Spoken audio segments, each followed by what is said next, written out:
بسم اللہ الرحمن الرحیم۔ السلام علیکم دوستو، رائے نیوز میں خوش آمدید۔ چین میں پاک فضائیہ کے حوالے سے ایسی خبر سامنے آئی ہے جس نے بھارت میں صف ماتم بچھا دی ہو۔ دوستو، دفاعی اعتبار سے یہ خبر اس قدر بڑی ہے کہ بھارتی میڈیا اس خبر سے متعلق بریکنگ نیوز چلانے میں مصروف ہے۔ 2019 میں یہ خبر سامنے آئی تھی کہ پاکستان چین کا تیار کردہ J10 C خریدنے جا رہا ہے، مگر اس خبر کی پاکستان حکومت نے اس وقت تردید کر دی تھی، تصدیق کرنے سے انکار کر دیا تھا، جس کے بعد بھارت نے بھی اس خبر کو جھوٹی افواہ کے طور پر لیا تھا۔ مگر اب جو خبر میں آپ کو بتانے جا رہا ہوں، اس نے بھارت پر بجلیاں گرا دی ہیں۔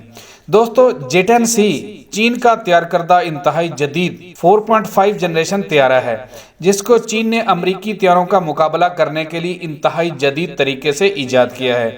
اب امریکی میگزین سکریپ نے بھی تصاویر جاری کرتے ہوئے آگاہ کیا ہے کہ پاکستان کے لیے چین 5 نہیں، 10 نہیں، 20 نہیں بلکہ 28 کے قریب طیارے تیار کر چکا ہے، جس کو 3 سے 4 ماہ کے بعد پاکستان کو فراہم کیا جائے گا۔ اس خبر نے بھارت میں کوہرام مچا دیا ہے۔